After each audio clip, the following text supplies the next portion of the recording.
Okay, so, and then you also have to do your 8-bit, 16-bit. What is your sound effect? Okay. Okay. Shit.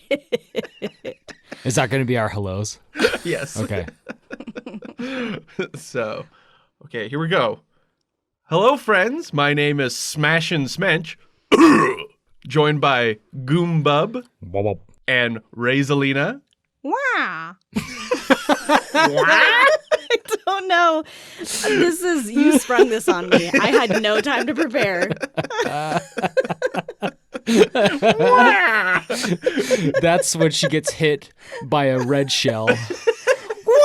Yeah, exactly. After she spent way too much time hanging out with Wario and Waluigi. Yeah, she wants to fit in with the Waz. I panicked. Making stuff is hard. Especially in the entertainment world. Where big egos, bigger budgets, And just plain bad luck. Can make things go horribly wrong. and we're going behind the scenes of these disastrous, Never-ending.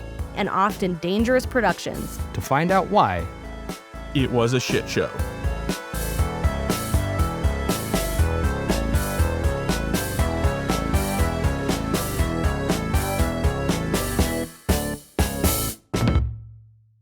That's the other thing too, is like this movie had, I mean, Dennis Hopper, who's great, John Leguizamo, who I love, and Bob Hoskins, like, is also really good. Was also there. Yeah.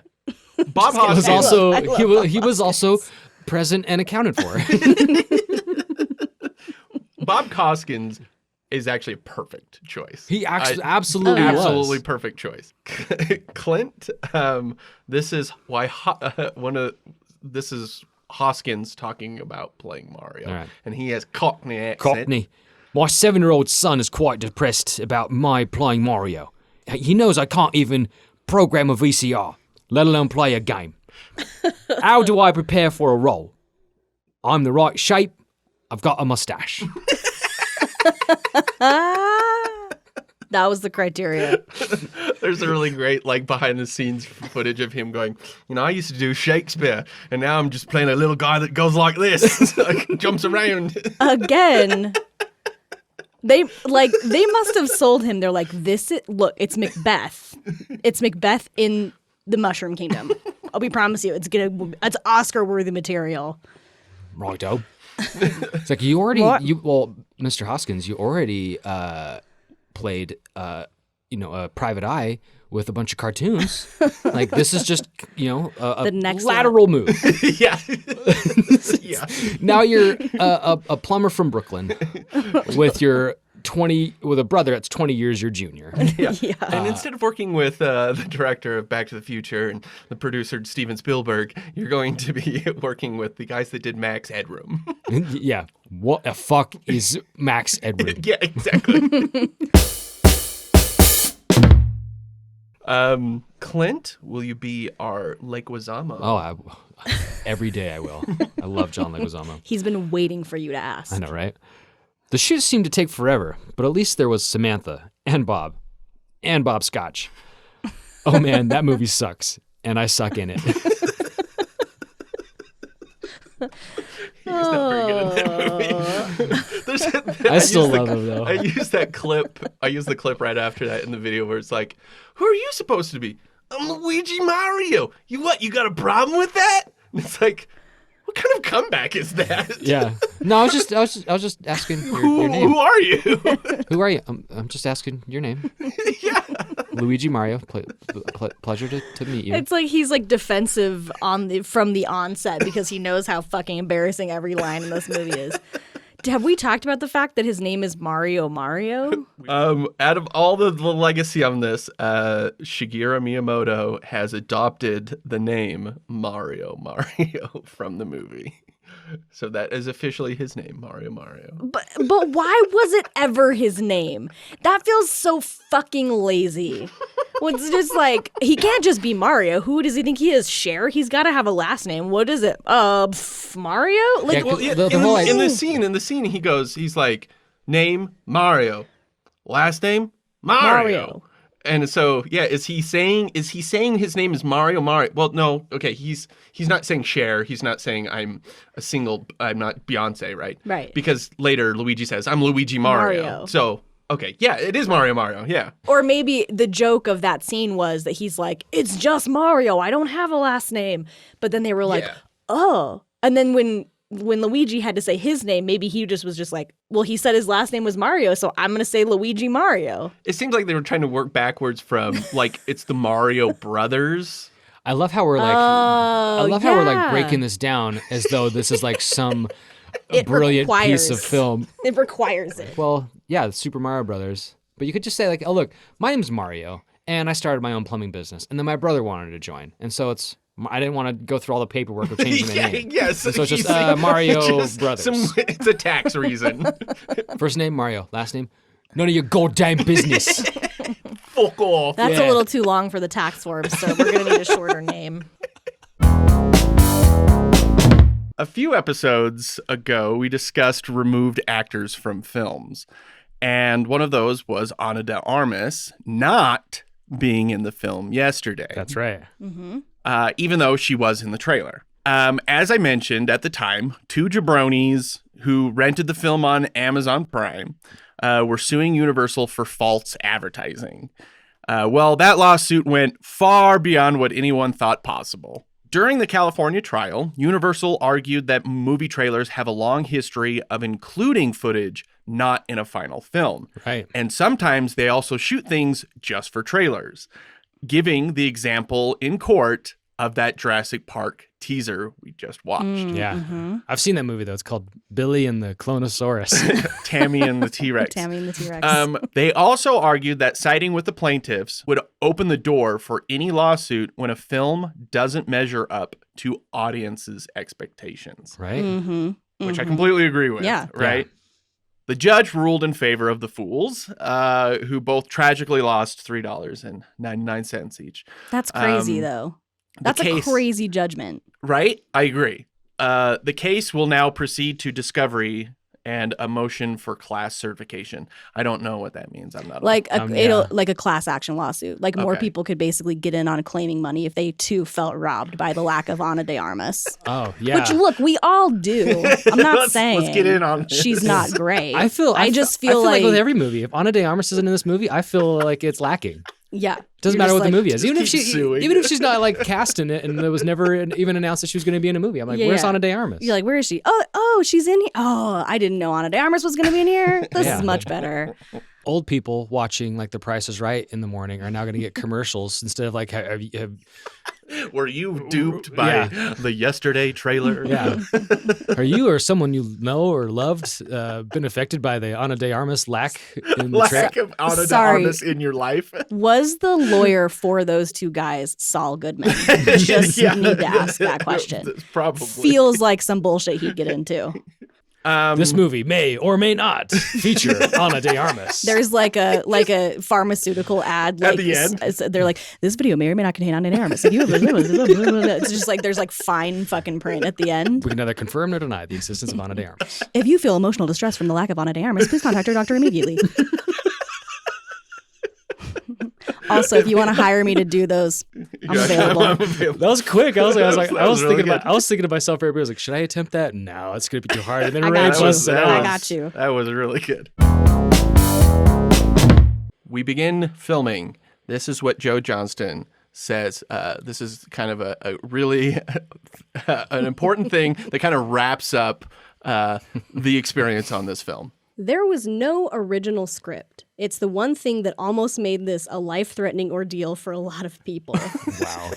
Because they were just like cobbling pages together from just random scripts. It's like, hurry, put them together. Yeah. There you go. That's what we're shooting now today. Run through the jungle.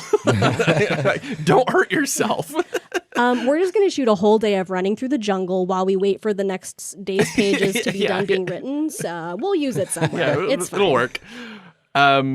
Johnston says he tried to convince his cast that not having a finalized script would be like a fun collaborative exercise to make up the film as they went along. Like they all got to contribute. And here's Sam Neill. Oh my God, a classically trained actor, and he's like, the fuck. The hell? Yeah. Yeah. He's not an improviser. Yeah, he's like, give me an occupation. A doctor. Well, I'm already a doctor. Paleontologist, raptor expert, Give me a location. An island. Isla Sorna. That's very specific. No, every single person on that set was so mad. They're just like, collaborative exercise my ass. Yeah. What the hell are we doing? With a production, like what? Maybe 200, 300 people on set. Like, yeah.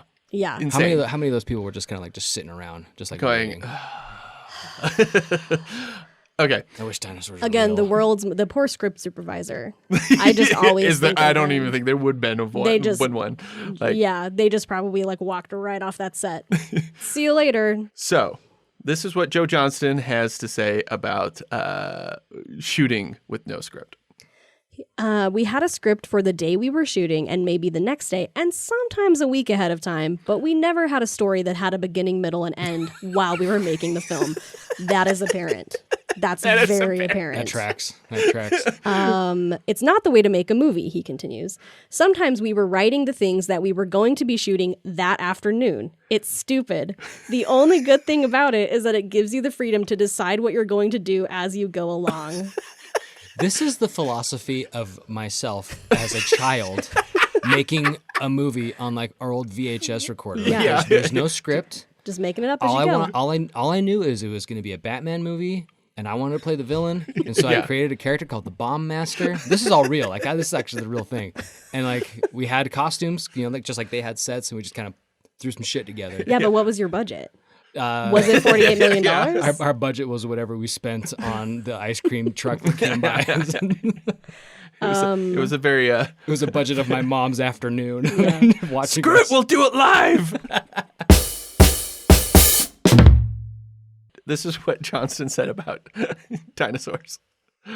He said, directing dinosaurs is fun the first couple of times, but you need a bullhorn and a 2x4 to really do it effectively. What's the 2x4 for? Puppeteer, get it right. I thought my we were like God. if like the That's so Spinosaurus like aggressive. jaw was open, he's like, oh shit. Yeah, take a 2x4, Yeah. like push it back up. yank it up there. I mean, if you have to ask what the 2x4 is for, then you're not. You're not. You have no idea. Yeah, the You get off set, Billy. You don't know what the director's 2x4 is for? It's a very important piece of film equipment. Yeah, he's like, get out of here, Billy. Oh, my name's William. Sir. Not yet, it isn't. Not until You've grow not the fuck earned up. it. Yeah. So during the Spinosaurus attack on the plane, there's only one shot. So during that whole sequence, there is only one shot with stuntmen. The rest are the real actors getting beat up in that plane. Oh, really? Like that whole rolling Yeah. sequences and crushing and stuff like that. This is what Joe Johnston said about the actors experiencing this. I don't know how the actors got out without broken limbs and amputations. It was at all times safe, I'm told. But it's amazing to see what they go through. Wow. I'm told. Look, I was told it was completely safe. Is it safe? Yeah, okay. Yeah. All right. Well, he didn't know Fine. because he was too busy with smacking the robot with the 2x4. I He had know. no idea what was He going walks up like with the 2x4. Like, Are we ready? hey, is this safe? The stunt coordinator's like, yeah. that seems to be. Thumbs up. on. All the while, he gets splinters in his thumb. Ow. Oh. Oh, yeah, he's just sitting there digging at his thumb, getting the splinter out. Yeah, roll again. Yeah. Yeah. You okay, Sam? All right, okay, cool. Taya Leone likes to joke that there was more makeup to conceal their real wounds versus their fake ones. Wow. All the Jeez. bruises and Of shit. the bruises and shit, yeah. Maybe they should have just left their bruises for the shooting, but then like consistency's sake, it would be kind of like nonsense. Right, That's right. what the 2x4 is for consistency. You got to bruise. Look, your wound's all healed. Bam! How's that bruise? It's clearing It's up pretty looking nice. better. Needs to be more red and blue. Smack. Give me the 2x4. The director's 2x4. The makeup department just goes to Home Depot. Yeah. So our next one is Arnold Schwarzenegger in his first film, Hercules in New York. Oh, that sounds amazing. How have I not seen this before? It's crazy. Is it like Encino Man, but like like made by like just like low budget shit. Like it's pretty terrible. It's really How Did This Get Made did it. And he's dubbed over because of how thick his Austrian accent was. And Well, I like mean- really thick then. Yeah. Like it was his first movie. You can barely understand him. And the guy they get to do him is so vastly different. He sounds kind of like a radio DJ. get to the chopper. It's a big boy and farts out in the morning. It's like that kind of It's like shock chop. I can't say it with a straight face. I'll be back. Chip chip cheerio. He's like doing his own, he's doing his own fucking sound effects in the booth. Wah, wah, wah. It's like, this movie is really avant-garde. Yeah. It's experimental. It It's almost like we're playing with lions. That makes sense though. They would dub his voice because I mean Hercules is Greek, and then he's in New York. So like, what accent? Can't have an Austrian Wasn't accent. Greek. Hercules is Roman. Heracles is Greek. We get it. Your family's Greek. Get the fuck out of here. I'm sorry.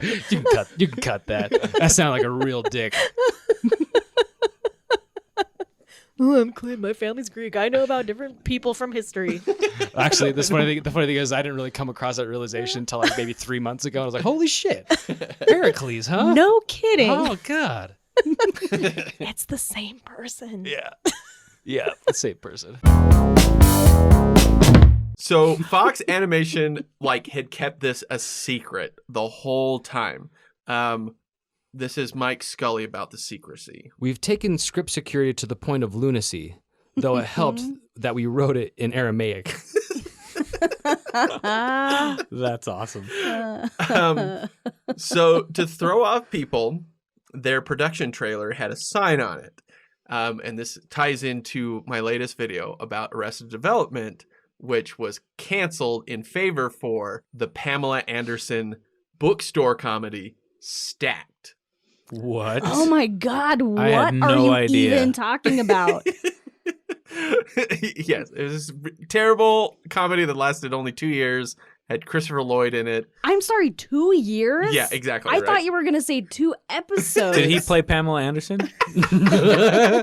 Wait a He's minute. got rage. Wait a minute. So, Arrested Development, a beloved show. I know you and I love the show. Ray loves the show. I love the show. Ryan loves the show. We all love Arrested Development. It's just another one of those very quotable shows, right? So many nuances, very clever. You can watch it again and again and find little jokes. They canceled Arrested Development for a Pamela Anderson-led show called Stacked, where she is a bookstore owner. She works at a book. Well, she doesn't even own it. She doesn't even own it. She's a book. She works at a bookstore. Pamela. It's It's a double entendre. Yeah, I get it. Yeah. But Clint, let me point this out to you. Tits. Does that change your mind? I mean, yeah, I yeah, do yeah. like them. I am a fan. I am a fan. in the first 10 seasons. After a while, I just feel like I've just been seeing the same tits over and over again. over again. And that lasted 2 years? That was an actual show? Yes. Like I can't You've even. never heard of the show, Ray? No. Ryan, have you heard Never of in the my show? life. No. But I hear it's on Disney Plus. Ah!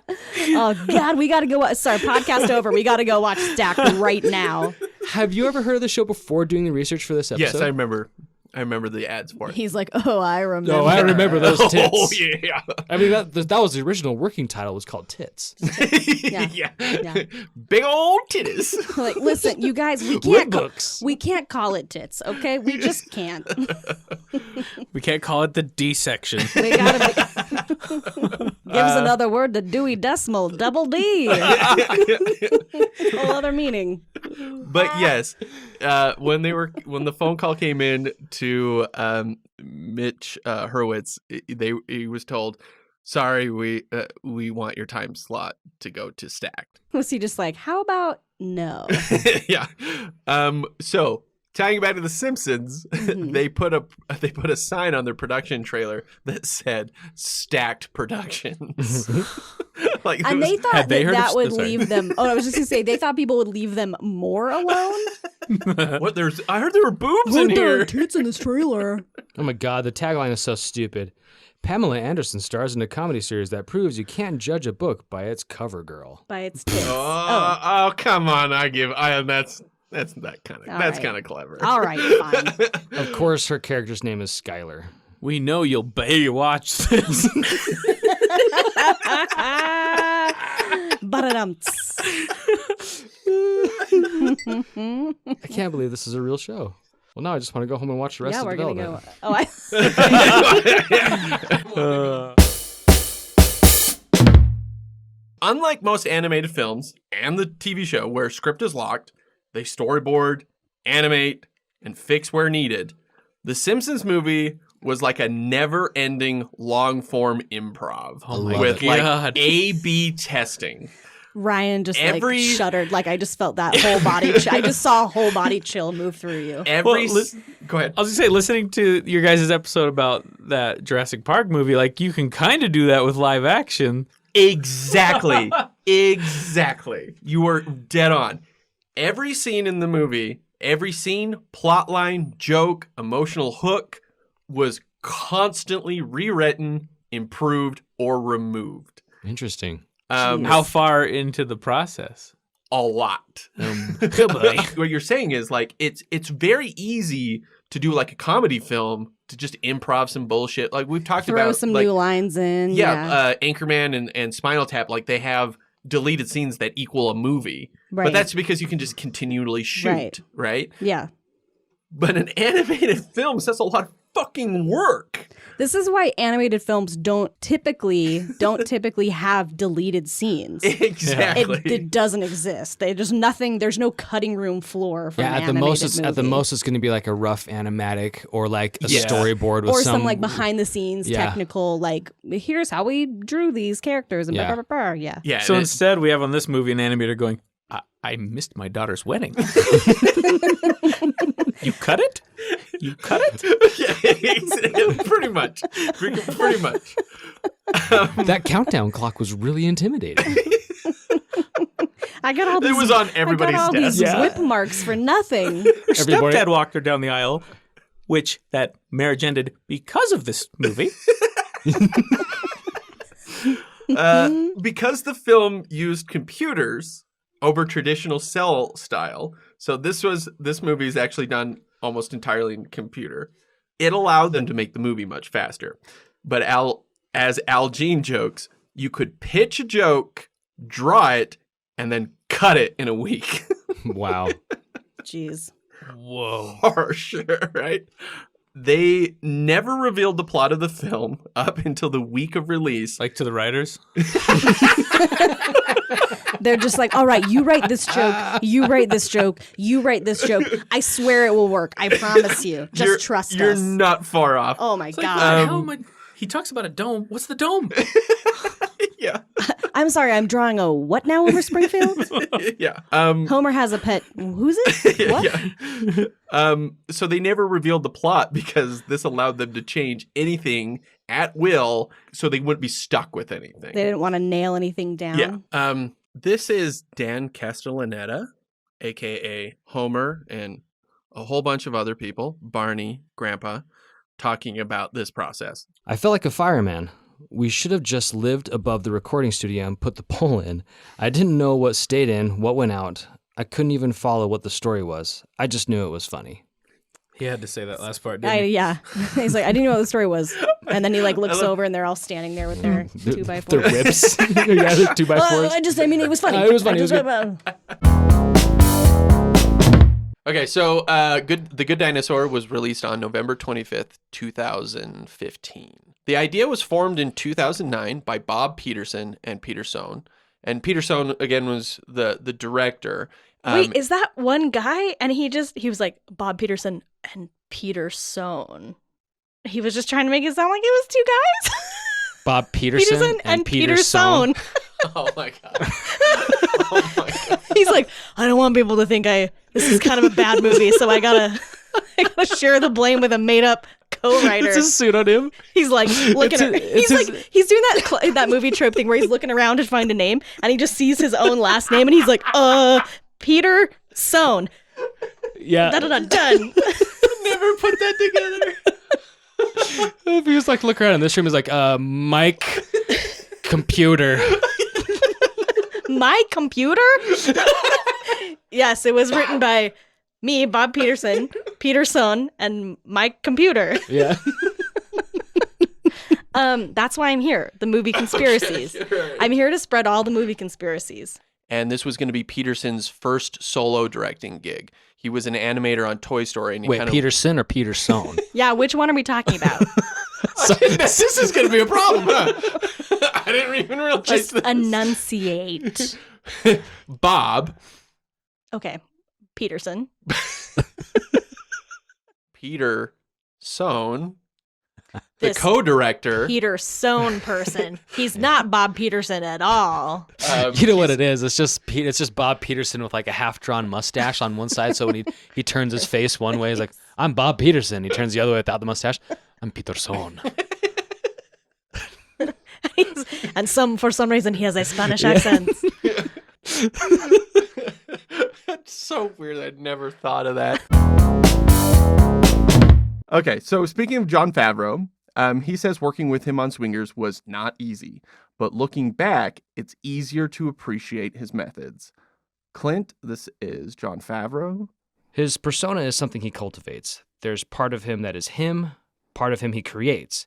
He enjoys the image he projects of being a mad scientist of cinema. It gives him leeway. So That's even more annoying to me.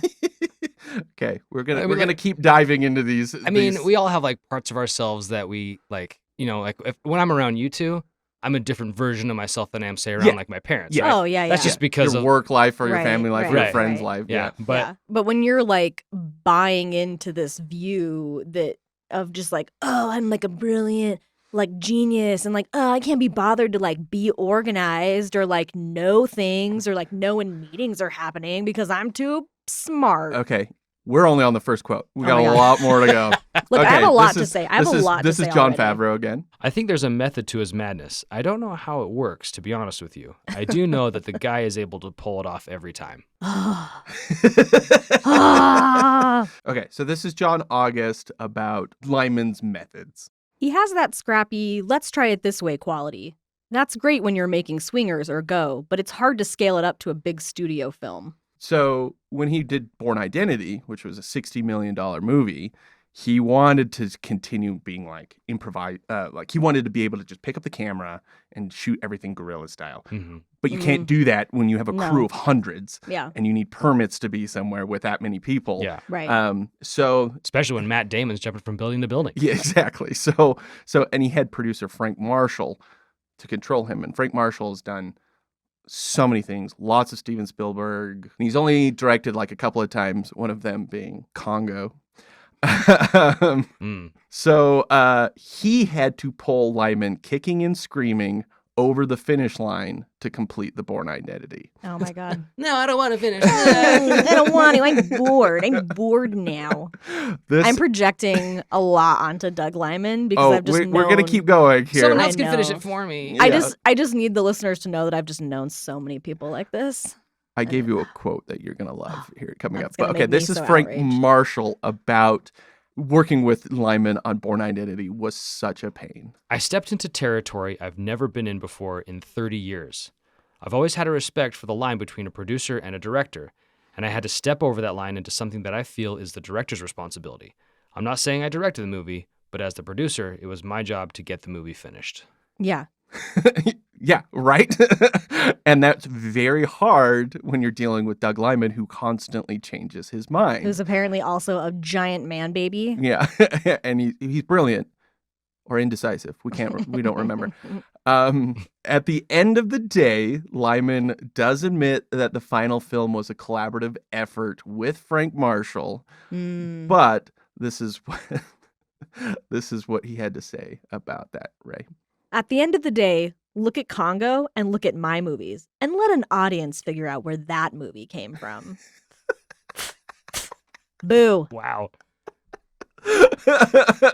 He does not give a shit. And so, one more quote, Jenny Ray. This one I had to pull just for you. This is the line producer, Patrick Crowley, who worked on Bourne Identity. He's created this personality where he doesn't have to do the planning or make decisions or be responsible. Yeah. Crack, crack, crack, crack, crack, crack. I felt that, like, Ray's whole body was just like shaking with like anger, and like I felt that in this room. Anything spoken on the radio had to be very direct and very accurately said. So there was no room for interpretation. So there was one moment where they were setting up a between shots, and Pitt and Jolie were just off the side, and they were playing ping pong. Uh-huh. And someone went on the radio, was like, "Where are Pitt and Jolie?" And the assistant just goes, "Oh, they're screwing around over here." And the lineman was like, "No, you can't say things like that." They're just fucking around. They're playing with balls. I mean, they're ping ponging. I mean, they've got their paddles out. She's playing with his balls. I mean, yeah, they're knocking balls around. They're fucking. You're right. Every possible word is sexual. Yeah. So all that kind of stuff, no matter what it was, went into the tabloids. So this is some of Brad Pitt and Angelina Jolie play ping pong naked. yeah. Right. Just With add that his little balls. spicy detail. Strip ping pong. It was just a regular game of ping pong. Okay. So back to the tabloids. So this is some of the bullshit that just like came out as, oh, this is what was happening on set. Yeah. Jolie deliberately did a move during their tango where she came face to face with Pitt's crotch. That's scripted. That was in the fucking movie. Yeah. Yeah. So I mean, it was deliberate because it's in the Right. script. But like, I'm sure, like via blankety blank rumor mill, by the time it got to the fifth person, she did what? Oh, Yeah. type it up. During their fight sex scene, Jolie didn't wear any panties to surprise Pitt. Ooh. That the sex scene was so hot, it had to be trimmed down so it wasn't rated R. Whoa. R. It's just- No, I know. That's what I'm saying. Like, unless it was going to be rated X, I'm not interested. yeah. Yeah, seriously. So speaking of the filming the sex scene, so this is where the kind of I go into the awkwardness of Lyman. And Oh, God. is I'm scared. The thing he was the most worried about on Bourne Identity was the scene where they make out, not the fight scenes, not taking on $60 million. The scene where they kiss was the one thing he dreaded the most. Oh my God, their Human contact. lips are gonna touch. So That's surprising to hear because there's a lot of great sexual chemistry in this movie. oh yeah, for sure. Like, But so his biggest worry was their sex scene. of course. So yeah. going into it, so he thought he'd this is Oh, him. no. He was like, I'm gonna try to break the ice on the No. awkwardness of filming this sex scene. And so this is Doug Lyman. Oh no, I hate it. Okay, what did he say? I had an ex-girlfriend who'd given me the nickname Bunny. And I said, I'm sure, Angie, that you've had cute names like that for your boyfriends. And Brad, I'm sure you've had girlfriends who called you, Little Mushroom or Walnut or my little Scrubby Wubby. I honestly thought everybody does this. And they were like, no. So I was left there naked. It wasn't a bonding experience at all. I lost all sexual credibility with Angie on the spot. She called me Bunny from then on. She never let me forget. Oh my God, that is amazing. Yeah. Wait, did he come in there and talk to them and tell them this while he was naked? Yeah, was he actually? He's like, look, guys, Yeah, breaking the ice, just, guys. just gonna break the ice a little bit here. We're just gonna let it all hang out. If we all see each other naked, if the crew's all naked too, while we see it's not gonna be weird for anybody not because we're all cool. naked. Let me introduce you to Bunny. Little Bunny. Okay, so I'm going to jump to probably my favorite bit in the whole movie, which is the mall. Yes. So the mall stupid. scene was an abandoned mall, which was really rare at the time. Because if you think about it, like even when we were growing up, malls were A big king. deal. Yeah. Nowadays, they're half of them are empty and Yeah. dying out, right? With Amazon and stuff. And so back then, that was weird. But they had this just abandoned mall that was completely structurally sound, and it wasn't like decrepit in any way because it wasn't abandoned that long. Inside the mall, they hired all those brands to fill the stores with actual products. Wow. So that's why it looks like just a real mall. See, because this just feels like they were trying to find ways to spend that fucking $17 million or whatever the hell it was. They're just like, give us $17 million. Oh God, I didn't think they'd actually do it. So It's like, maybe correct me if I'm wrong, but it's with that 17 million, like you see it all on the screen. It is all. It is all there. 100%. It is all there. 100%. Like the Toys R Us, like Yeah, so if you take all those brands, and a bunch of them probably don't exist. Yeah, the only one I recognize was Toys R Us, and they're pointing out a bunch of them. And so what they get, it's just like free advertising, right? They Right. get there, and they get to stock the store. So they tell Toys R Us, we want to put Toys R Us in here. You just stock it like it's just a real mall. And so they just did that. They just stocked everything as a real mall. And all the companies that signed on to do it, there were some that were like, okay, yes, we'll do this, but you can't destroy anything. And then others were like, yeah, shit, yeah, just why would you care? Like people still get to see your stuff. It has nothing to do with like how good or shitty your products are. Right. They're gonna be there. yeah, it's just a car going through something is still a car going through something. Right. But- Sharper Image is like, we don't want people to see that our stuff can be run over. Like, no, your shit can be run over. yeah. So Your stuff isn't car proof, people. yeah, It's like that Rick and Morty bit where they're doing here's another episode of man versus car. And then at the end he's just like, wouldn't the car always win? Yeah, car is gonna crush your shit. yeah, and the ones that did allow it, they were like, okay, we'll just stock it for free. You just only have to pay for it if you destroy it. So makes whatever's the cars go through and destroy, then they just have to pay for that. So they actually got a good deal on a Yeah. lot of this. But because it's stocked like an entire mall, they have to guard it because yeah. people were going to People steal are gonna it. go steal the shit. Yes. Yeah. Now they gotta hire securities. So they had to hire security guards to monitor it 24/7. At this point, they're basically opening a mall. They just opened a mall. Like they just fucking Yeah. opened a whole ass mall. I hope the story ends with that mall reopening because it's so popular. It's the Blues Brothers. Just every once in a while, you Mall. might be a casualty from cars. Yeah, So they hire these guards because stuff started actually disappearing. that's so funny. And then they found out that it was the guards stealing. Yeah. So they hired these guards, and they were like, this is a fucking movie set. This isn't real stuff. Yeah. So we don't give a shit. Yeah, so they started stealing it, and then they had to hire guards to watch the guards. No, shut up. Just hire new guards. You got to put that 17 million somewhere. It's like we got an extra couple thousand. Like, Yeah. let's just have guards. We just got guards. What? But those other guards that were stealing were still being paid as guards. As guards? to, Like they didn't like sack them from the movie? Maybe because they didn't know who was doing what. they couldn't pin down. I was like, oh, it was Joe who was over Yeah. at Toys R Us. So like, so maybe they like the second set of guards were more just like Just spies, watching, yeah. like spy guards. we don't know which one of you is doing it. Yeah. We know one of you is. We can't afford to let any of you go. It was a social experiment. So Yeah. guards. Guards. New band name, I call it. Guards. Universal is looking at the daily budget come in, and they're just like confused. Like, what the hell are you guys doing? Well, we bought a Toys R Us. Yeah. We started a mall. We're losing hand over fist in there, but because we're not selling anything. Well, we saw being stolen by our guards. Why are there 4 separate line items for guards, guards, PAs, and PAAs?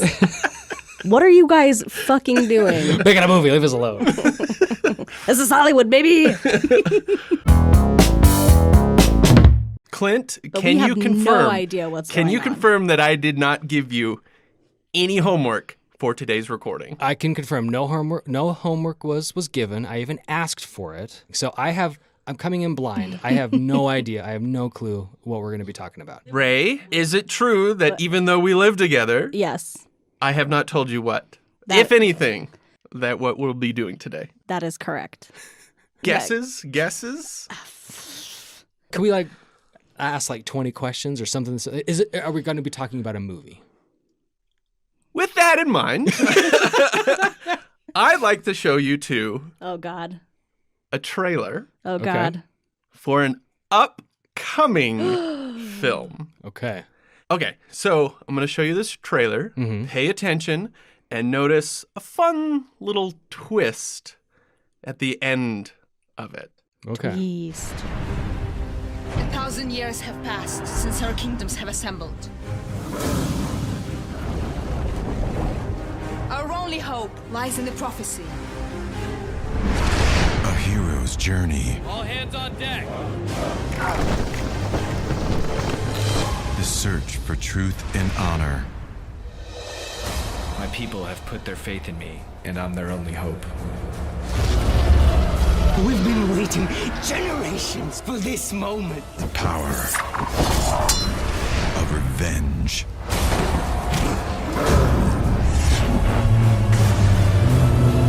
I have no idea what I have this is. no fucking clue. Oh my goodness. In theaters 2013. 2013. Empires of the Deep. That's the most generic. I thought it was Little Mermaid for a second. I thought you 'cause said it was very upcoming.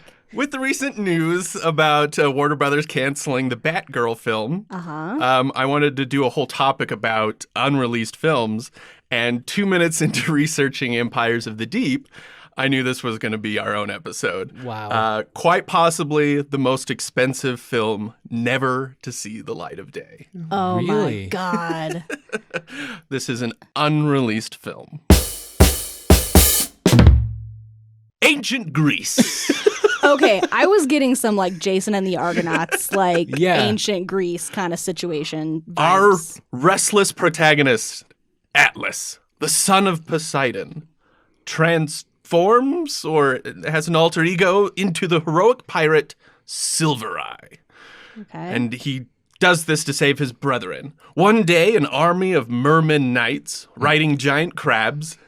Why does a merman need to ride it? Merman. That just reminds me of Zoolander. Invades Atlas's village and kidnaps his adoptive father, General Damos. And a 90-foot lobster takes with them their holy temple of Poseidon. Atlas and his pirates embark on a quest across the sea. They arrive at a mysterious palace where bewitching women lure Atlas's men into bed. Ooh. Have their way with them and kill them. Ooh, I was to say Empires of the Deep. Yeah. Also, this takes place on Crab Island, so take that with what you will. Crab. It's called Crab Island. Jesus. It's Right next to gonorrhea. Yeah. Isle. Gonorrhea Inlet. The peninsula. Gonorrhea Bay. The Syphilis Peninsula. Also, the role of Akka, the mermaid princess, Atlas's love interest, was already cast. Shi Yan Fei, who just happens to be, who would you guess? I'm gonna say his Zhang's daughter. or niece. Close. What? Girlfriend. Girlfriend. Zhang's girlfriend. Of course. He met her on Crab Island. Oh no, that's me. She's probably delightful. How do you say nepotism in Mandarin? Yeah. So Lawrence finally convinces him the first act needs to be rewritten to set up the characters better so all the action actually has stakes, right? Zhang lets him do this, but then cuts it all out, saying, get to the action, get to the action. And this is how the interaction with Lawrence went, how he explained their kind of, what Zhang kept telling him. He kept talking about Transformers. This is going to be big like Transformers. He said it was a cross between Transformers and Shakespeare. I was trying to wrap my head around that, and I said, I think you're going to alienate one of those audiences. Transformers and Shakespeare. This combination of people is the best thing. I love like John Lawrence is just like, what? Like he's just like just straightforward kind of like, what the actual fuck? And then like this guy is just like no nonsense. Yeah. Like bullshit. Like it's so good. Well, I mean, based on the trailer, I think it does kind of capture Transformers meets Shakespeare, and I would say it doesn't at all. No, but we can attest that it doesn't work. Yeah. I mean, it's got the scale that I think he wants about like a Transformers scale, but with like the drama and fantasy of like the Tempest. Yeah. You know, or just Avatar. Yeah. So I could see just based on the trailer, like kind of like what he was thinking, but I think it's absolutely right. You're going to alienate one of those. You're going to alienate those are every big audiences. Yeah. Every audience is going to be alienated. This sounds like the kind of movie that if you were to give 10-year-old Clint $1 billion, like this is the kind of movie that 10-year-old Clint. And then there's mermaids. Yeah. Like, sometimes they're also on land. And then yeah. like and there's this really cute girl that I crazy. love in my 6th grade class, and she really wants to be in this movie, and she has to shoot on top of this mountain. and she's going to be the princess. Yeah. And there's going to be like battles and like ships, and like he's the good guy, but also he's the bad guy. And his name is Silver Eye. Isn't that so Isn't cool? that so cool? Whoa. I'm like, okay, Clint. And then Optimus Prime shows up. And then Shakespeare? I want Shakespeare to be running in battle with a sword, fighting up against Optimus Prime. Yeah. He's like, to be or not to be, bitch. Okay, production was a drunken party. Ooh. All the extras with their fancy cars, because they needed a shit ton of people to bring their cars. And most of the people that didn't have speaking roles, all the cars that you saw in the background, there's just people like lending their cars. They were just drunk all the time, Nice. and they would just drag race Just between driving shots. around. Wow. Yeah. And so it was just this chaos. Anytime whatever the camera wasn't looking at was just nonsense. Harrison Ford and Paul LaMatt were the worst. Paul LaMatt playing is the John Milner, Yeah. the yellow coupe. They were consistently drunk. They set a hotel room on fire. They would pee in the ice machines. No. And they would hold races to the top of the spinning Holiday Inn sign. Wow. No, why would they pee in the ice machine? One day, Just like get like a little pea ice cube in your Diet Coke? No. I hate that. One day, they're standing around by the pool and they're just throwing beer bottles into the parking lot. Oh my God, they sound like dicks. Oh yeah.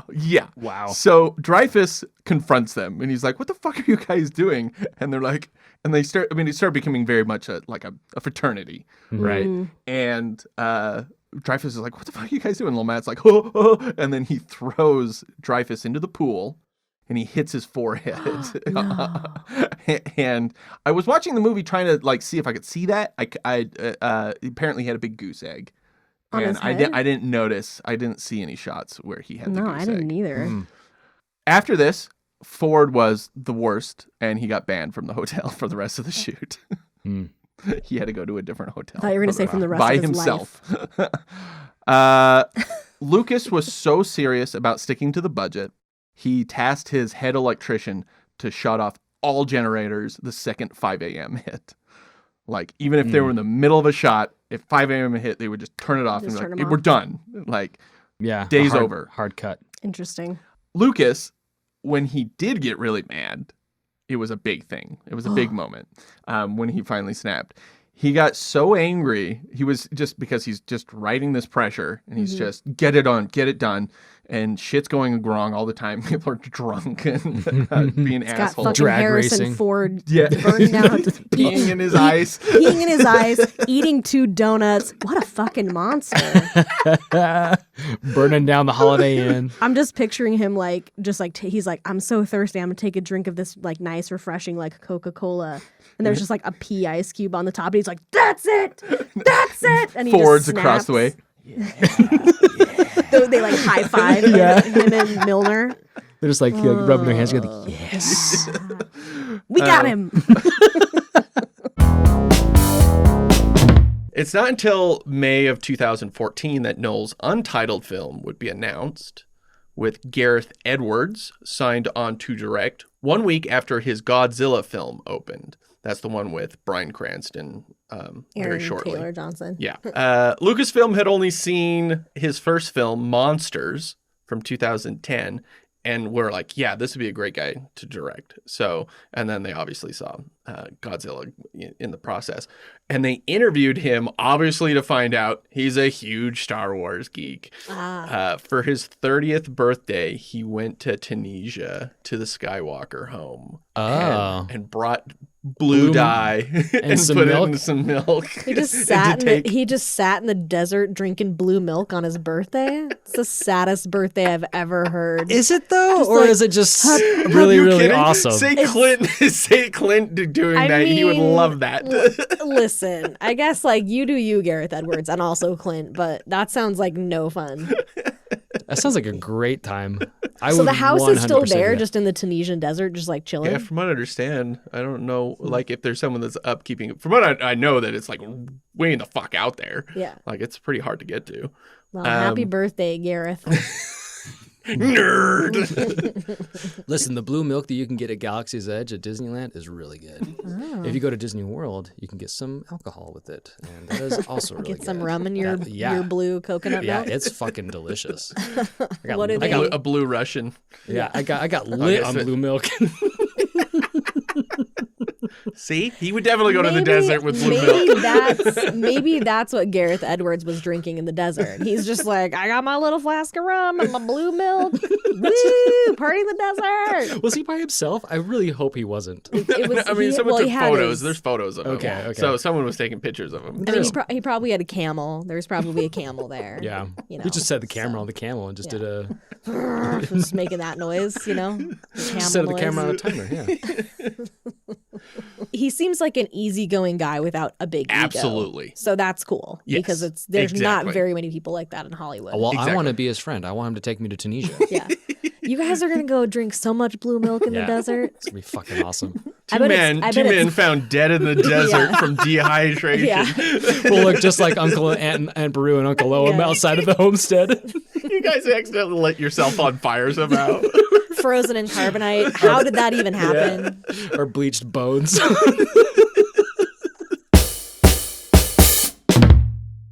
They start their 5 weeks of reshoots, which is a lot. And rumors start that nearly 40% of the film is being reshot. And according to reporters, sources say it's simple character stuff like it's just a lot of talking in cockpits. This is total bullshit. The old This is talking spin. and talking and cocking. The old cock and talk. The old cock talk. Yeah, we gotta shoot some cock and talks later today. Can you cock and talk with me? Yeah, let's go do a little cock and talk. Little cock talk. I've seen that movie. That's what I'm gonna start calling like one-on-ones at work until I get fired. Let's go a little cock talk. Just anytime as a man. Pardon? That's funny. Now, Ian and I know each other's bosses, so that'd be really funny if we started to call and say, hey, boss, we're going to do a cock and talk? I mean, if you explain Cock Well, I was talk. having a cock talk with with Elliot, yeah. I mean, but if you explained the beginnings of Elliot would be into it. He'd be like, oh, of course. Of course. Then Elliot would go like this.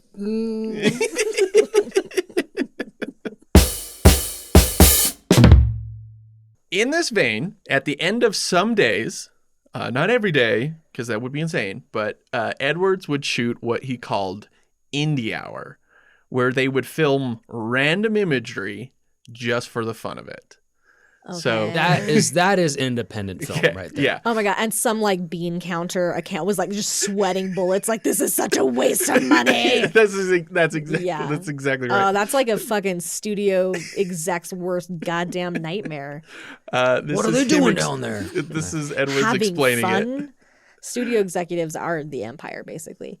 It was just a way for the crew of understanding for now. We're just going to do loads of random shit. Shite. Shit shite?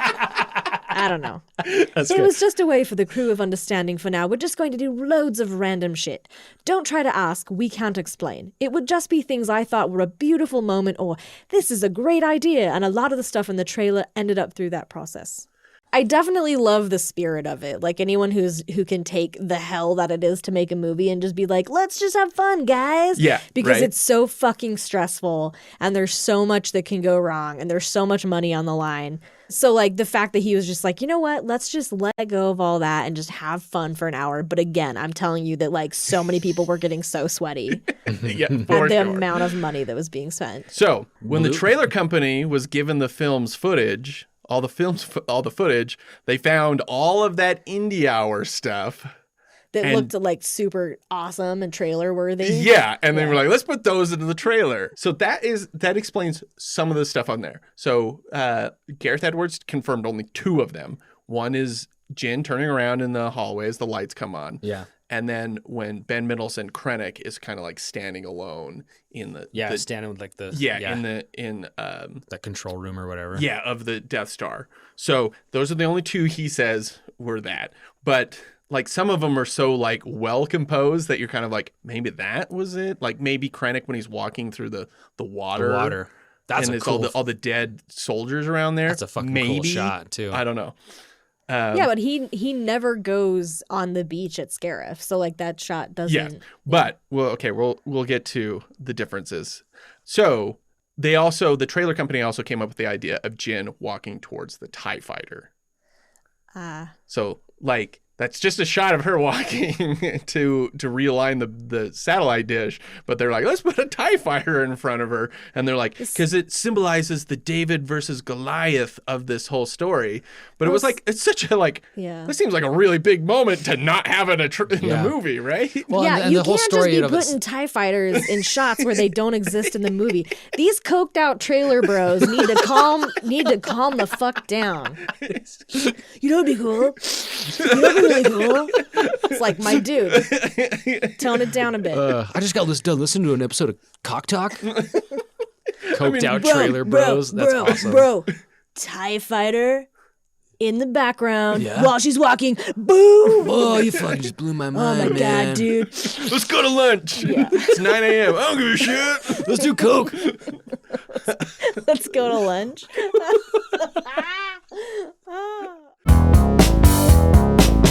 Now they just need who? Bill. Bill What Murray. about Bill? Okay, so this is what Melchior said about getting Bill Murray. Everyone told us, everyone said, you are not getting Murray. No way, no how. In our initial meetings with Harold and Dan, they even cautioned us about getting in touch with him, and having him do lines was going to be a task. We had an executive at Vivendi tell a room full of people that he would dig up his dead grandmother and fuck her if we got Bill Murray. Like as a threat or as like Like, yeah, right. yeah, right. Yeah, that's as Yeah. likely as me digging up my dead grandmother and fucking her. Yeah. Yikes. I want to know if he did it now. Well, We're about to find out.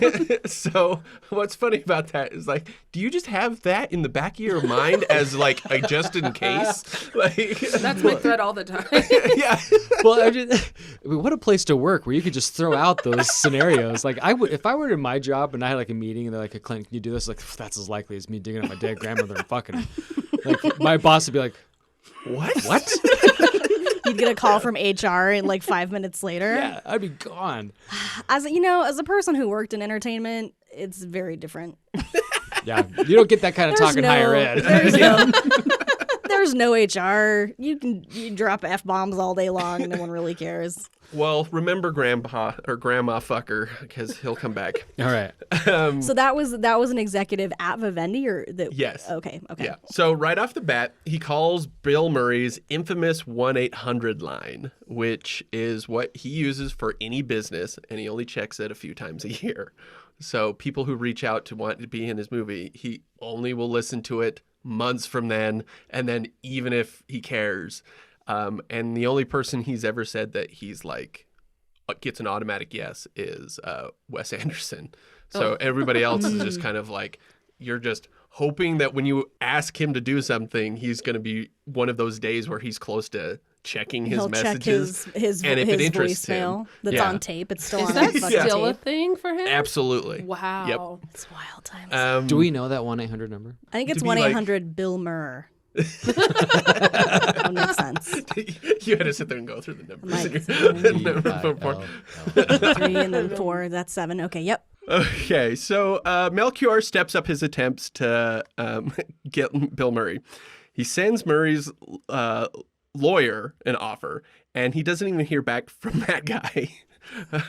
Probably because his lawyer probably is His just like, lawyer he doesn't has care. to also call the 1-800 number. Yeah. That's the It's problem. probably true. That is the problem. He's like, Jesus Christ. All right. We've already established the only person who has Bill Murray's personal cell phone number is Wes Anderson. Even his kids have to call the 1-800. No, his kids have to call the 1-800. His brother, they're like, "Hey, Brian Doyle Murray, can you call?" He's like, "You guys, I also only have the 1-800 number." in his gravelly voice. Yeah. He has like Can't one of do those it. kids' phones that only has like 5 numbers on it, and it pretty much just is Wes Anderson. Yeah, it's just Wes Anderson's. It's like his fax. Okay, so this one. A lot of people probably thought I was gonna go over this based off the title of this episode. But Betty Davis and Joan Crawford, mostly because Ryan Murphy, who like American Horror Story did, Feud on FX, and it was just entirely about these two. Well, season two 1, actresses. but he's doing there are other seasons, right? I think so. I'm not sure. Like they're doing different feuds. Yeah. So, but this one. Oh, really? Their feud series is just an anthology series with each season. They go over a feuds. different feud? Yeah. Yeah. That's pretty cool. Yeah. Kind of like American Horror Story. Yeah, okay. and Oh, gotcha. American Crime Story and stuff like that. Yeah. Ah. So, anyway, I'm following Harper Bazaar's timeline on this, which is really, really fascinating. So, and I haven't watched the TV show, so I don't know how much they actually cover in this, but it's pretty fascinating. Okay, the feud apparently started when Crawford's divorce, the news of her divorce, overshadowed Betty Davis's first starring role, causing it to bomb. So, like, people were like not talking about her movie, so nobody went to see it, and so then because of the divorce news. yeah, because it was such a big deal. That's such a stupid thing to hate somebody over. Yeah. Like, This is the 30s. That's just what else did they have? There was other shit going on. There was the Great Depression. They Yeah. had way more serious things to feud about back then. Yeah.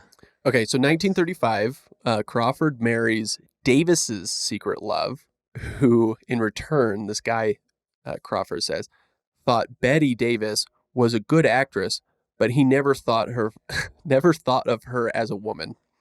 What? Ooh, But harsh. she's got those eyes. Harsh.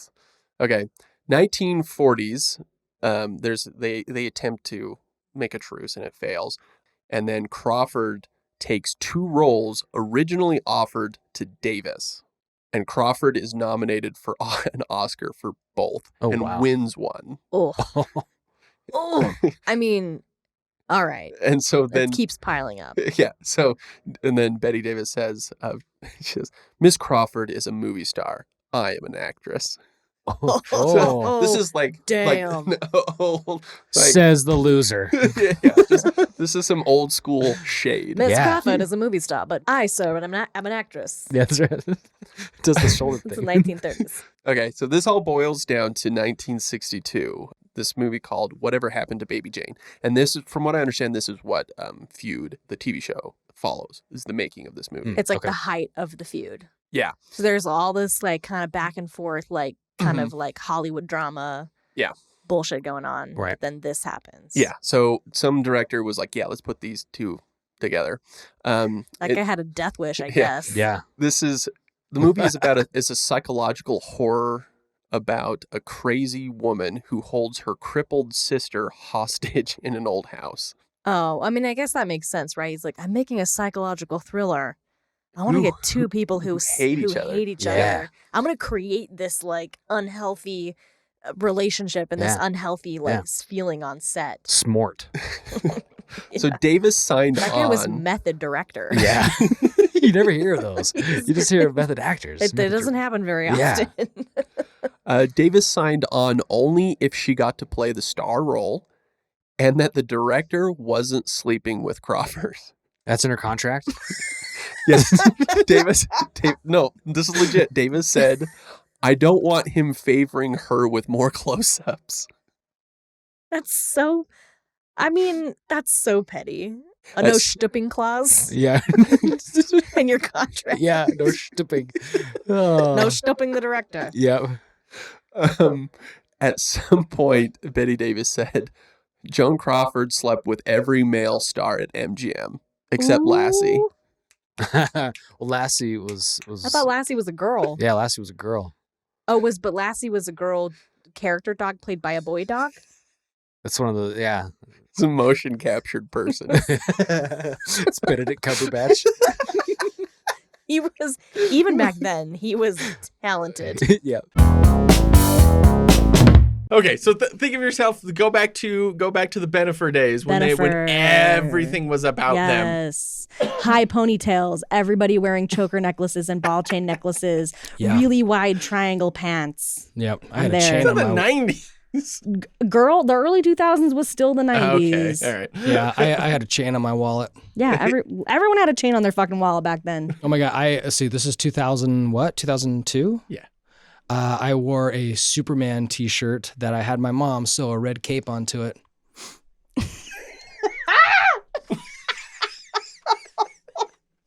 Oh my god. Yeah. I wore that. Is that in Clint's closet? I wish, man. I told. Fuck. I was so fucking cool. Dude, you should have Yeah, that's one way of saying I it. mean, that's a word for it. You should have Lisa sew another cape on your current No, she wouldn't do Superman that. I'll sew it t-shirt. myself. I got a sewing machine. I'll do it myself. All right. I like that. I like that equality. Yeah. Yeah. Sew your own fucking cape, Clint. Yeah, I'm just sewing my cape. Jeez. Yeah. What was the cape made out of? What is happening? What has happened to this? No, my mom and I, bless her heart, we went to a fabric store and I said, Mom, let's get some red fabric and sew a cape on my Superman shirt. And she's like, all right. And I wore it to school, and like some people, I'm sure, probably made fun of me, but I wore that fucker with such confidence. Oh, yeah, that takes confidence. That was this.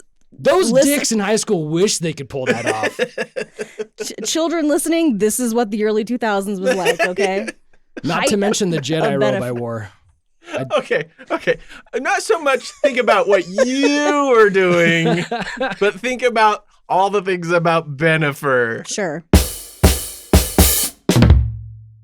During the premiere in mid-October, the studio had a whole thing on the street, and they made it look like Christmas. Yeah. And they were all about making jokes as to why the film was opening that week, like it was a week before Halloween. Like, it's so funny, right? Like they were trying to play it off as it was like Yes. intentional and Yes. hilarious. Yes. Like all the improving they did. Yes. So these are all the different quotes from the people. This is DreamWorks marketing person Terry Press. You know how summer movies start in April? We're saying the Christmas movie season starts in October. Jennifer Ventimiglia, co-writer. In the first draft, it was called Surviving Halloween. So Josh Sternin, also co-writer. The film is just 10 months late from last Christmas. Jeez. This is producer Betty Thomas. The early launch is because we're releasing our Groundhog Day movie on Christmas.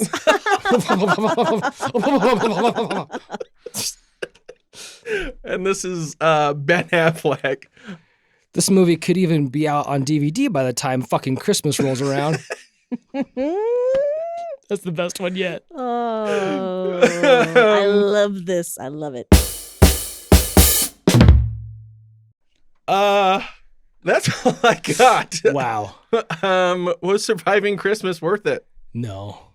No, not even a little bit. We barely survived surviving Christmas. Yeah, after I watched that movie, I literally wanted to drive over here, knock on your door, slap you in the face, and then just drive away. We wouldn't have answered. We have a peephole. Yeah, like, what the fuck is Clint doing here? Open up, goddammit! You made me watch Surviving Christmas. Well, it's not time to record the podcast yet. Why is he here? He's not allowed. He knows he's not allowed over here unless we're recording. It's not allowed. He knows the stipulations of our He knows restraining the orders. rules. Yeah. He can only be here for recording days. Must maintain a 100-foot distance at all times unless recording the podcast. This is not a movie review show. We say it all the time, but that movie was dog shit. Okay, so Craig felt that when he did Casino Royale, he was very free and blissfully ignorant. He was just like, cool, I'm Bond, let's get it done. Yeah. Everybody made fun of me, I'm just going to get it done. Right. But by the time they started Quantum, the magnitude of the role had taken on, that the role that he had taken on was fully on his shoulders, and he felt his performance suffered for it. Like, he was just so, like, in his head while he was making Quantum. Like, am I being Bond enough? Yeah. Or he's probably just looked moody, right? And just kind of annoyed. So this is the next Craig quote, and I'm going to put a language warning in front of this that we do swear on a podcast if you haven't noticed. But there's going to be a word in here that I never use in my personal life. I use it all the time. It's one of my favorites. He is a very British person, and British people use this word a lot. Oh, you're going to make me read this? Yes. Oh, man. So you can do it in a regular voice if you want. I'll read the C word. It's a good thing my wife doesn't listen to this podcast. Do you want to read it? I'll read it. I'll say he it. should, I never really get a chance to say it. This is your one chance to say it, and it's okay. You're reading a quote. Oh no, it's going to break open the dam. This is basically documentary film. You're a journalist at this point. Yeah, it's okay? true. Yeah, this I gotta is keep up my journalistic integrity. Journalistic integrity. Yeah, okay. But also, if you feel uncomfortable, you can just pause, and I'll say the word. No, I'm with Ian. I don't like this word. I don't like to say it, but given the opportunity, why not? We'll give you permission. Okay, all right. We did Quantum of Solace, which was a bit of a shit show to say at least. To say the least. Ding, ding, ding, ding, ding, ding. He said it. He said the name of the podcast. Ding, ding, ding, ding, ding.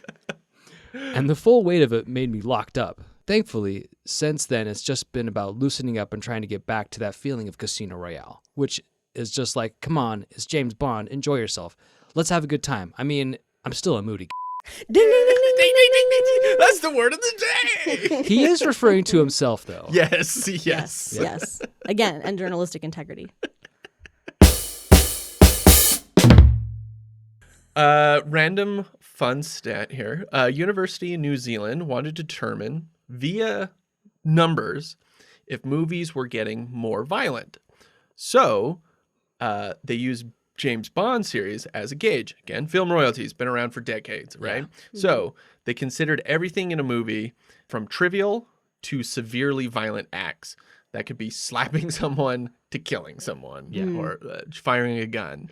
How many acts / moments do you think Dr. No contained?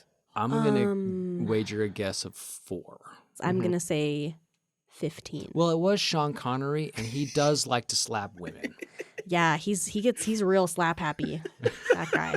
109. Whoa, you're really bad at this game. Let's go back to the other game where we just say titles. This game's hard. Quantum of Solace is the most violent Bond film. Oh shit! So per their numbers, but it doesn't even have the nutsack roping in it. Yeah, it's true. a lot of. Now, did you count every single nutsack rope? Oh, absolutely. Yes. Okay. You would do it. Yes. Every time the rope ball comes in contact with the nutsack is one act of violence. Okay, all right. I didn't know if the whole scene was just violence. One. Gotcha. Okay, how many do you think in Quantum? So if Dr. No, the first Bond film in 1961, had 109. And 100 of those are just Sean Connery slapping women. Which that's why you were off, because you were like, I don't consider that violence at all. No, I was counting how many times he slaps a guy. 109 in Dr. No. Mm-hmm. Quantum of Solace has the most. Oh, I'm going to say it's like 700. I'm going to go with the same number that I thought the budget was and say 400. 250. Oh, gee, I'm way off. We should have gone with the number that was the actual budget of the movie. About, yeah. They're like, this movie, for every act of violence, it's $1 million. That's how their accountants put those budgets together. So I'm guessing based off of that would have to be like for every punch. So if like a fist fight in a movie had Bond punching a guy 10 times, that's 10 acts. That's my guess. So I think so. Yeah. So like then via what you said, they're like via on the set, nutsack you can't rules. punch him anymore. Yeah. We don't have any more money. Yeah. Ooh, can we get one extra punch in this scene? There's like the bean counters like. No. I'm it sorry, down. we only Shut it have down. enough line items for 10 punches for this scene. We've only budgeted that much. Okay. 2 months into filming, Daniel Craig slipped while walking. Oh, you guys, he's old now. Just imagine him like he just Did he slip and walk when he was doing the famous, like the barrel gun? It's like whip. They use it in the movie. Instead of the wop wop. And also he kind of like just let a tiny fart like when it just to add insult to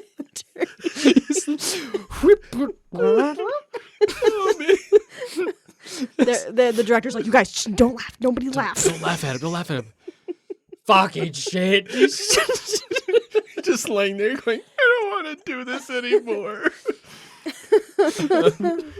So he injured his ankle and it delayed filming for 2 weeks. He said it was just like, he's like, it's so stupid. He's like, I've done all these injuries from all these other things. And he was like, he was like walking on a pier, but I don't even think it was like wet. The story, it just keeps getting more funny. Oh my god. Daniel, what happened? Was it like did you do your own stunts again? Was it? No, mate, I was walking. Fucking slipped. On a pier, it wasn't even wet at the time. Was it on a dry pier. Was it on a wet pier? No. So when he slips, all you hear is "bada." And then the gun barrel actually pulls it off and shoots Bond. Oh my god. Oh man. So stupid. Delayed 2 weeks. All because of a slippery, non-wet pier. Okay. And one other thing was that a month later, an explosion went awry, blowing up part of the studio set. And and only one crew member was hurt, but he was outside when he was hit. And he had like a minor injury. He's probably like out there eating a sandwich. just on a bench. Like one tiny piece of shrapnel like just hits him on the like side of the leg. Ow. Ah. Are there mosquitoes out here? Yeah, he's like this. What the fuck was that? Turns around. Oh god. The studio blew up. He didn't even hear it. He was listening to a podcast. Actually, about explosions. He didn't even get injured from the explosion. He also slipped right on that pier. Right on that non-wet pier. Just walking down with his hoagie. The fuck? I don't know why this is so funny. He's on the ground. Oh, my sandwich. Oh, bologna falls out. There was one casualty. The man's bologna sandwich. R.I.P. bologna sandwich. It's the curse of Bond. Yeah, the curse of Bond. He falls to his knees. No! At the end of the film. Behind him is a fire truck. My sandwich. Daniel Craig's like limping by with his fucked up knee and his ankle. At the end of the film, dedicated to bologna sandwich. Honestly, I'm surprised that bologna sandwich was not the name of a Bond novel. Based on fucking Ian Fleming's naming skills. the property of a bologna sandwich. The bologna rarity. Octobologna. Bologna of Solace. You only bologna twice. No time to bologna. Golden bologna. Oh my god. Like, we do this all night, you guys. I know. Thunder bologna. Thunder bologna. No bologna ball. That's what it turned out. That's what it ended up. My stomach hurts. So, This was why? this was a semi shit show. Yeah, Jeez. just a Little That shit. sounds like this Just is a a little poop shit. show. That This sounds is- like a breeze. Just a poop show. Yeah. A shart. It was a Shart show. It was a little, Oh my God. it was a little nugget. So why do you think Poltergeist was a shit show? And does anybody actually know? I think I actually know, but I'll let you guys guys go. guess first. I have no idea. I don't. There's a very classic, very folklore about this film. I do no research. I just show up and expect you to tell me. Yeah, same. Sometimes I don't even watch the movie. That was only once. That was once, and I'd already seen it, so it was okay. We'll never let him live it down. I don't let myself live it down. I come in and it's like, guys, I'm sorry I didn't watch Blues Brothers again. One of my favorite movies. I'm Exactly. sorry. No, that's why I'm here today, is because you didn't watch Blues Brothers. Yeah. So Oh, that's shit. that's why we're she's like, going yeah, through the right. audition process. Right. Yeah. I came super prepared. So everything revolves around one question. Do you know what that question is? Who actually directed this movie? That is correct. So this film was absolutely something Spielberg wanted to make. After all, he was the writer and a producer. But because he was in pre-production for E.T., per Universal's contract, he wasn't allowed to direct anything else. So E.T. was set to film in September of 1981. And apparently Spielberg had a lot of time on his hands because he was on set for Poltergeist all but for 3 days. It's like, I'm not directing this movie, except for that you should stand over there. But I'm not directing this movie. Contractually not doing it. Hey, Toby, shouldn't that person be standing over there?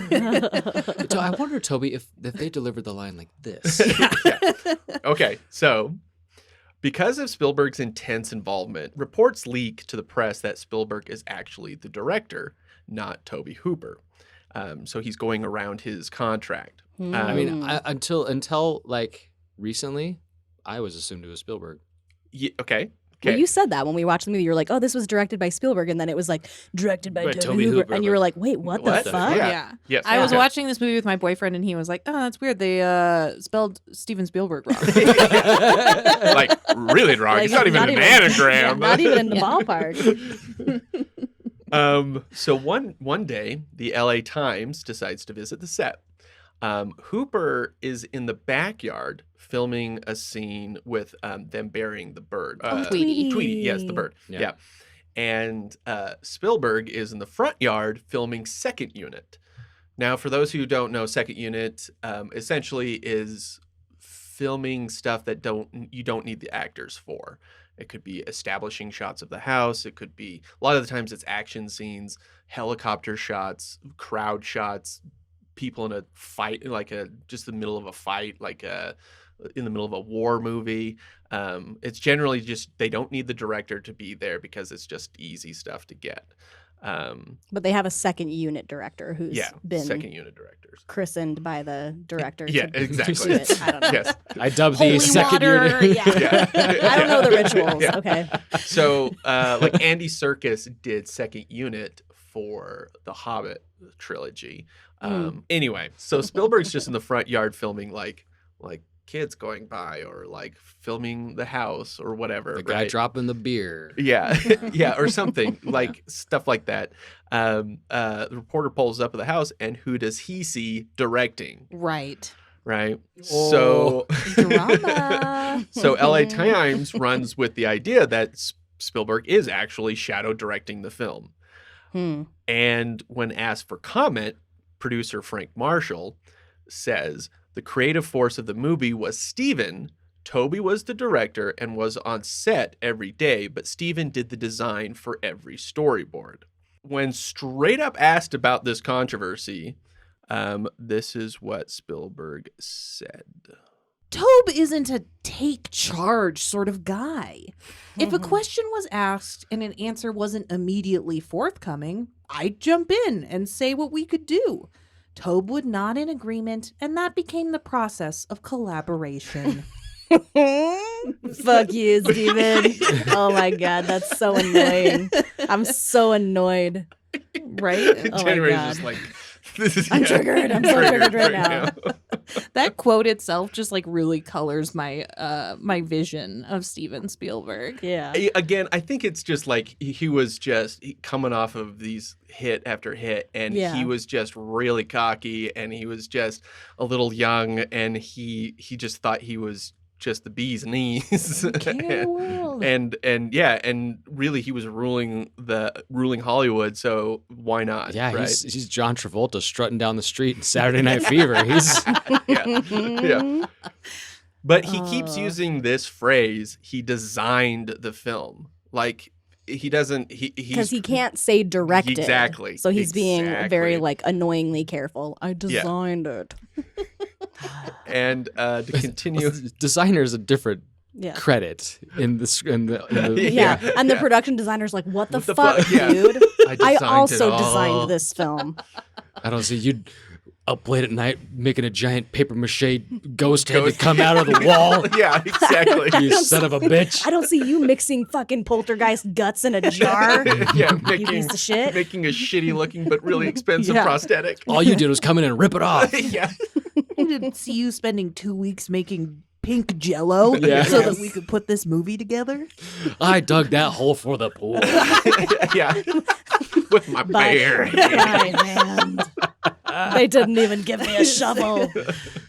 You can't even tell when a kid is being strangled. I mean, oh my God. To be fair, though, that person probably also made that strangulating clown doll as well. So he's just like, oh. That's because I was up late making all that jello. I didn't have time to calibrate the strangle. No, that's why he just constantly dials it back. He goes. People be like, oh, this strangled a kid. Yeah, I didn't design that. That wasn't me. I did all that was Toby again. Yeah. So insult to injury. He's directed everything Steven Spielberg has directed. Actually, you just didn't know. He's always there. For all like the shit movies that Spielberg has done. He's just like, oh yeah, AI was Hooper. Yeah, and I did Hook. I helped design the film. That one part about that one movie that I did was really good, but you didn't like. That was him. Yeah. He was actually behind everything about Crystal Skull. I mean, yeah, that was his fault. That was his whole idea. I just had nothing. I didn't want anything to do with it. He's just going to be in a movie called Under the Bus. That's just starring Toby Hooper. Under the Bus, the Toby Hooper story. Directed by Steven Spielberg. What a fuck you.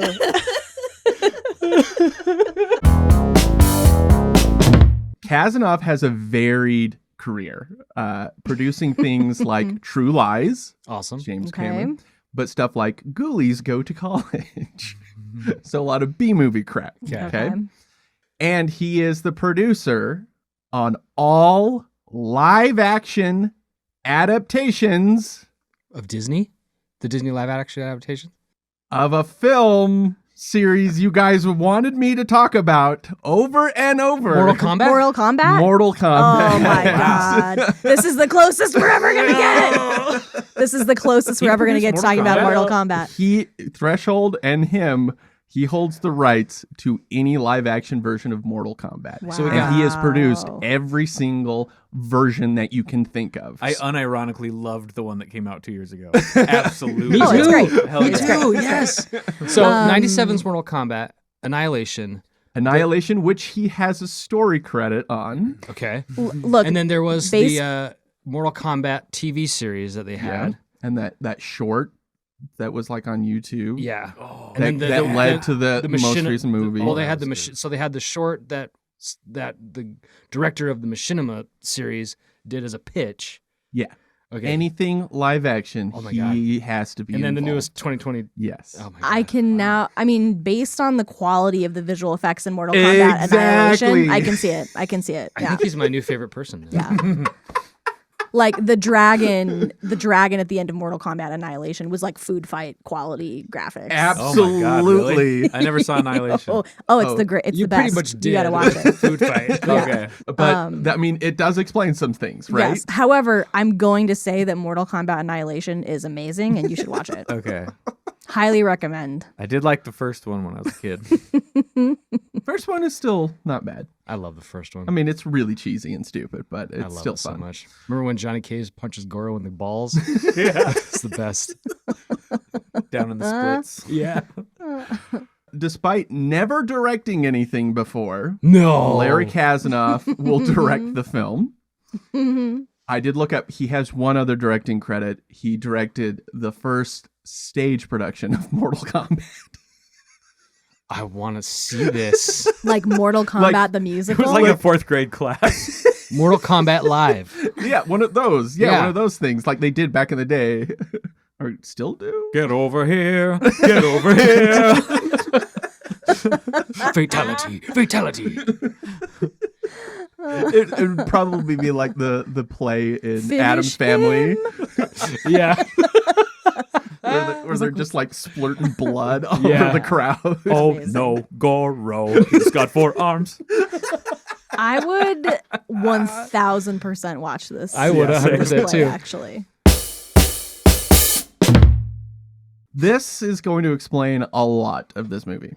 Because they're redoing everything, Kasanoff uses this opportunity to capitalize on new technologies, specifically motion capture I was just and gonna say facial capture. I was gonna say motion Oh capture. my Yeah. god. Both being outsourced to different companies.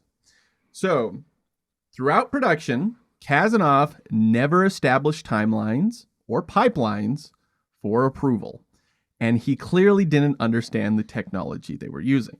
Multiple people say that he assumed if you were using a computer, therefore you are an expert on all things. So he didn't know the difference between modeling and texturing. So Well, you're one of those 3D artists. You can do all the things, right? yeah, just do it. Why And are you then doing it? Every single artist went, Yes. that's 5 people, sir. That's 5 people's jobs. He didn't seem to understand that motion capture and Looney Tunes animation are two very different things. So Yeah, Mel Blanc not only did the voices, but the motion capture. the coyote every time he fell off a cliff. You just see him in a Shove ball suit. Ain't I a stinker? Getting shoved off cliffs. So for, I guess, to explain, like Looney Tunes is like very exaggerated things where people run off the screen but their head stays on and then their head goes, that kind of stuff. The squash and stretch nature of it all, which Yeah, is it's not like in this not- movie at all. I don't know, that weasel made Right. me real uncomfortable. Oh my god. We need to talk about this weasel for 45 straight minutes. I have a lot to say. Did anybody else feel uncomfortable? I mean, probably. Yes. With the dog. I had a hard on the whole time. Yeah. Like with like Dex's fingers, the dog's fingers, like I those. don't know if I noticed. Oh my god! I like every time I was watching it and his fingers like showed up, I like act physically like shiver. I was like, oh my god! I mean, there's a lot of creepy. That's how I felt about the weasel. So I Yeah, don't think yeah. I noticed the dog fingers. Weasel? You mean the walking penis? Yes. Literally, the whole time we were calling him Greasy Dick Weasel because he was. Why was he so wet?